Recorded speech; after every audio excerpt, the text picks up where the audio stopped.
Police वाले, ये जो नामालूम अफराद आम प्लेन कपड़ों के अंदर घुस जाते हैं लोगों के घरों में, सारा घर तोड़ते हैं, चोरी कर लेते हैं, जो तशद्दुद करते हैं लोगों पे, जो जुल्म करते हैं, टॉर्चर करते हैं लोगों को जेलों के अंदर, जिन्होंने सोशल मीडिया के बच्चों को सिर्फ ट्वीट्स के ऊपर उठा लिया और उनको तशद्दुद करके वापस भेजा, जो सहाफ़ियों के ऊपर जुल्म कर रहे हैं, इमरान रियाज जो अभी तक गायब है, पता नहीं कि किधर वो गया हुआ है, अदालतों भी बेबस हो गई हैं, अदालतों के पास भी वो भी हाथ खड़े कर दिए कि जी वो प्रोड्यूस करो एक सहाफ़ी, सिर्फ इसलिए, उसने तो कोई तोड़ फोड़ नहीं की थी, लेकिन सिर्फ इसलिए कि वो जुल्म के सामने सच बोल रहा था, उसको उठा लिया। 4 पाकिस्तान के टॉप सहाफ़ी मुल्क से बाहर गए हुए हैं, मुल्क छोड़ के चले गए क्योंकि वो सच नहीं बोल सकते थे, और उनके ऊपर यही किस्म का जो इमरान को पहले इसके ऊपर तशद्दुद किया, फिर जो अब उसको गायब किया हुआ है, खौफ फैलाया हुआ है, बाकी सारा मीडिया कंट्रोल में है। सिर्फ वो तब बोल सकते हैं अगर इमरान खान की कोई बुराई हो, प्रोपेगेंडा, वो बोल सकते हैं, वो कोई सच नहीं बोल सकता आज। और मुझे अफसोस ये है कि उनमें से जो हम बड़े बड़े नाम समझते थे कि वो सहाफ़ के लिए इनकी बड़ी कुर्बानियाँ हैं, वो भी आज घुटने टेक के सामने बैठे हुए हैं।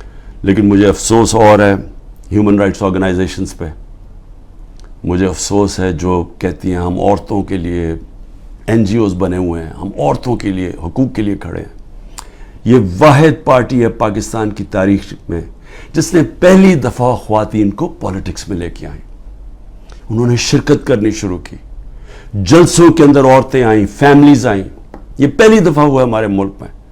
ये खुशाइन चीज़ है कि मुल्क की जितनी बड़ी पार्टिसिपेशन होगी पॉलिटिक्स के अंदर, उतना बेहतर वो एहतसाब करेंगे हुक्मरानों का। जितनी ज़्यादा बड़ी टर्नआउट होगी, उसका मतलब कि अवाम नज़र रख रहे हैं हुक्मरानों के ऊपर। तो असल तो डेमोक्रेसी का मतलब ही है कि अवाम एहतसाब करती है, जो हुकूमत करते हैं वो देखती है उनका। तो अवाम तो आज पहली दफ़ा निकल रही है, इस तरह टर्नआउट हो रहा है, औरतें निकल रही हैं, और उन औरतों के ऊपर जान के ये तशद्दुद किया जा रहा है बाकी औरतों को डराने के लिए कि वो ना घरों से निकले, कि वो चुप करके सहम के बैठ जाए। तो किधर गई हैं ह्यूमन राइट्स जो औरतों को रिप्रेजेंट करती थी? किधर हैं वो औरतें? क्यों नहीं बोल रही कि जो जुल्म हो रहा है इन औरतों के ऊपर? वो बेचारी सनम और तैयबा, वो तो तहरीक इंसाफ में उनका कोई ओहदा नहीं है, उनको जेलों में डाला हुआ है। वो सनम के खामद आया, उसको पकड़ के ले गए, अब उनका घर में बच्चा है, वो क्या करेगा? दोनों को पकड़ के ले गए।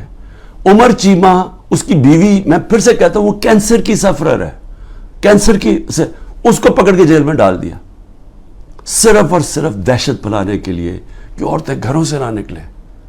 और फिर से कि ना यहां बोल रही है ना बाहर, बड़ी फिक्र है अफगानिस्तान की औरतों की, बहुत फिक्र है।